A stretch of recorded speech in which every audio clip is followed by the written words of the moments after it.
বন্ধুরা, লাউ শাকের সেই তথাকথিত চচ্চড়ি খেতে খেতে একঘেয়ে হয়ে গেছো?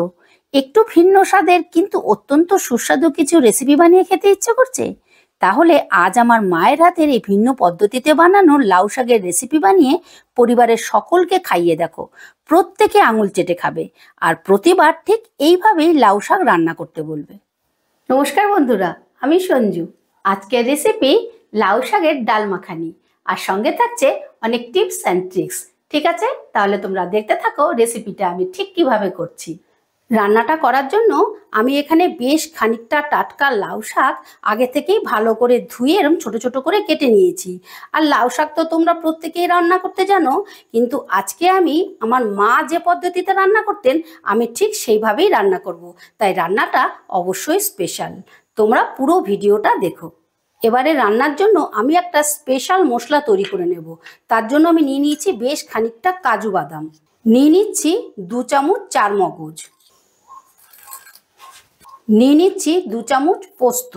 তোমরা কিন্তু পোস্তর পরিবর্তে সাদা তিলও নিতে পারো, আর কাজু বাদামের পরিবর্তে চিনে বাদামও নিতে পারো, তাহলেও খেতে খুব ভালো লাগবে। এবারে সমস্ত মশলাটা আমি শিলনোড়ায় ভালো করে বেটে নেব। এবারে রান্নার জন্য গ্যাস ধরিয়ে একটা কড়া বসিয়ে দিয়েছি, আর প্রথমেই আমি একটা ভাজা মশলা তৈরি করে নেব। তার জন্য দিয়ে দিচ্ছি 2টো শুকনো লঙ্কা, দিয়ে দিলাম 1 চামচ গোটা জিরে, 1 চামচ মৌরি, 1 চামচ রাঁধুনি। এবারে গ্যাসের আঁচটা একেবারে লোতে রেখে আমি বেশ মচমচে করে মশলাটা ভেজে নেব। গ্যাসের আঁচটা কিন্তু একেবারেই লোতে রাখতে হবে। যদি মশলাটা পুড়ে গেল তাহলে কিন্তু রান্নার ফ্লেভারটা একদম নষ্ট হয়ে যাবে। মশলাটা বেশ মচমচে করে ভেজে নিয়েছি। এবার মশলাটাকে নাবিয়ে নিয়ে ঠান্ডা করে গুঁড়ো করে নেব। মশলাটা গুঁড়ো করে নিয়ে ওই কড়াতে আমি দিয়ে দিচ্ছি বেশ খানিকটা সর্ষের তেল। তেলটা গরম হয়ে গেলে দিয়ে দিচ্ছি বেশ খানিকটা বড়ি। এখানে আমি বিউলির ডালের বড়ি নিয়েছি। আর বন্ধুরা, তোমাদের জন্য একটা টিপস, বড়ি যখনই ভাজবে তখনই কিন্তু তেলটা হালকা গরম করবে, বেশি গরম করবে না, তাহলে তেলটা পুরোটাই টেনে নেবে বড়িগুলো। এবারে আমি বড়িগুলোকে হালকা লাল করে ভেজে নেব। বড়িগুলোকে বেশ লাল লাল করে ভেজে নিয়েছি। এবারে বড়িগুলোকে তুলে নেব। এবারে ওই তেলেই ভেজে নেব বেগুনগুলো। এখানে আমি মাঝারি সাইজের একটা বেগুনকে লম্বা লম্বা করে কেটে নিয়েছি। দিয়ে দিচ্ছি অল্প একটু নুন, দিয়ে দিচ্ছি সামান্য একটু হলুদ। এবারে গ্যাসের আঁচটা বাড়িয়ে দিয়ে নুন হলুদ দিয়ে বেগুনটা ভালো করে ভেজে নেব।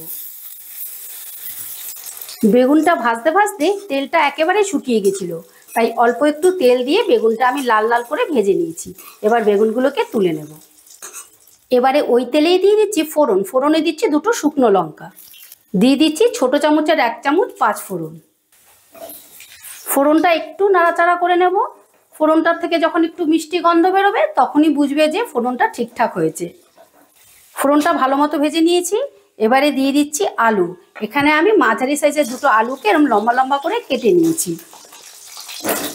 একই সাথে দিয়ে দিচ্ছি কুমড়ো। ছোট একটু কুমড়োকে এইভাবে কেটে নিয়েছি, আর 2টো গাজরকে এইভাবে লম্বা লম্বা করে কেটে নিয়েছি, আর 2টো মিষ্টি আলুকে এইভাবে লম্বা লম্বা করে কেটে নিয়েছি। দিয়ে দিচ্ছি অল্প একটু নুন, অল্প একটু হলুদের গুঁড়ো। এবারে নুন হলুদ দিয়ে এই সবজিগুলোকে ভালো করে ভেজে নেব। বন্ধুরা, আমি ঠিক এরকম লম্বা লম্বা করে সবজিগুলোকে কেটেছি। তোমরা তোমাদের পছন্দ মতো কেটেই দিতে পারো, কিন্তু এক একটা রান্নার জন্য সবজি এক এক রকমভাবে কাটলে দেখতে ভালো লাগে। এবারে এই সবজিটাকে ভালো করে আমি ভেজে নেব। সবজিগুলোকে আমি হালকা করে ভেজে নিয়েছি। এবারে দিয়ে দিচ্ছি আদা বাটা। এখানে 2 কোয়া আদাকে আমি বেটে নিয়েছি। একই সঙ্গে দিয়ে দিচ্ছি কাঁচা লঙ্কা। আমি 4টে কাঁচা লঙ্কাকে এইভাবে চিড়ে নিয়েছি। আর দিয়ে দিচ্ছি 1 চামচ জিরের গুঁড়ো, 1 চামচ শুকনো লঙ্কার গুঁড়ো। এবার মশলাটা আমি একটু নাড়াচাড়া করে নেব। মিনিট খানিকের মতো নাড়াচাড়া করে নিচ্ছি। মিনিট খানিক নাড়াচাড়া করেই আমি দিয়ে দিচ্ছি মুগ ডাল। এখানে আমি 50 গ্রামের মতো মুগ ডালকে আগে থেকে ধুয়ে জল ঝরিয়ে রেখে দিয়েছি। ডালটা কিন্তু অল্প করেই নিতে হবে, তাহলেই খেতে বেশি ভালো লাগবে। এবারে আমি এই ডাল সবজি দিয়ে মশলাটা বেশ খানিকক্ষণ কষিয়ে নেব, আর বারবার ঢাকা দিয়ে কষিয়ে নেব, তাহলে কষানোও হয়ে যাবে আর সবজিগুলো খানিকটা সেদ্ধও হয়ে যাবে। এবারে আমি 2 মিনিটের মতো ঢাকা দিয়ে দিলাম। একটু বাদে ঢাকাটা তুলে নিলাম। সবজিটা 2-3 বার ঢাকা দিয়ে বেশ ভালো করে কষিয়ে নিয়েছি। এবারে আমি দিয়ে দিচ্ছি ধুয়ে রাখা লাউ শাক। এবারে আমি দিয়ে দিচ্ছি স্বাদ মতো নুন। যেহেতু সমস্ত সবজিতে একটু করে নুন দেওয়া ছিল, তাই নুনটা কিন্তু অবশ্যই তোমরা বুঝে দিও। এবারে নুনটা দিয়েও সমস্ত সবজিটাকে ভালো করে নাড়াচাড়া করে নেব। তাছাড়া এরকম শাকের ওপরে তোমরা যদি অল্প একটু নুন দিয়ে ঢাকা দিয়ে দাও, তাহলে শাকটা খুব তাড়াতাড়ি মজে যাবে। নুন দিয়ে ভালো করে মিশিয়ে নিয়েছি। এবার আবারও আমি 2-3 মিনিটের মতো ঢাকা দিয়ে দিলাম। কিছুক্ষণ বাদে ঢাকাটা তুলে নিলাম। দেখো শাকটা কতটা মজে গেছে আর সবজির থেকে কতটা জল বেরিয়েছে। তাই এই রান্নায় আমি একেবারেই জল দেব না, আমি গ্যাসের আঁচটা কমিয়ে দিয়ে বারবার ঢাকা দিয়ে রান্নাটা করে নেব।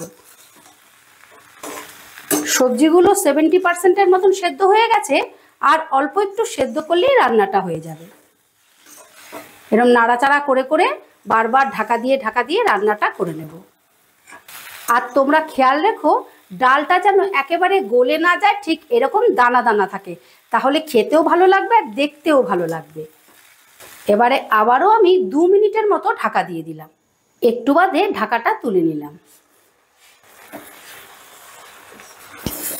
সবজিগুলো 90%-এর মতন সেদ্ধ হয়ে গেছে, ডালটাও সেদ্ধ হয়ে গেছে। এবারে দিয়ে দিচ্ছি ভেজে রাখা বড়িগুলো,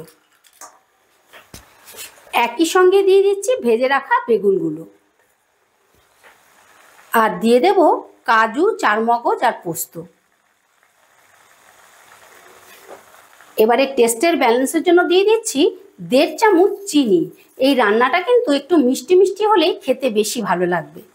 এবারে সমস্তটা আবারও আমি ভালো করে মিশিয়ে নেব। আর বন্ধুরা, আমার মায়ের এই প্রসেসের রান্নাটা তোমাদের যদি পছন্দ হয়ে থাকে, তাহলে মায়ের উদ্দেশ্যে ছোট্ট করে একটা কমেন্ট করে দিও, আর লাইক শেয়ার করতে অবশ্যই ভুলো না যেন। এবার এই মশলাটা দিয়েও বেশ খানিকক্ষণ আমি মিশিয়ে নেব।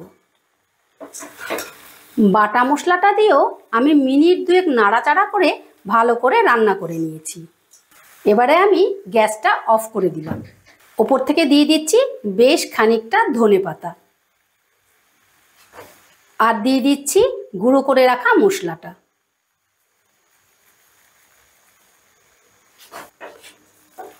এবারে সমস্তটা আবারও আমি ভালো করে মিশিয়ে নিচ্ছি।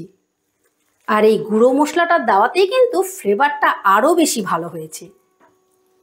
রান্নাটা ফাইনালি রেডি। এবারে আমি 2 মিনিট স্ট্যান্ডিং টাইমে রেখে তোমাদেরকে পরিবেশন করে দেখাচ্ছি। এই দেখো বন্ধুরা, লাউ শাকের ডাল মাখানি ফাইনালি রেডি। আজকের ভিডিওটা ভালো লেগে থাকলে আমার চ্যানেলটা সাবস্ক্রাইব করে পাশে থাকার অনুরোধ রইল। আবার দেখা হচ্ছে নতুন কোনো ভিডিওতে। ঠিক আছে, টাটা।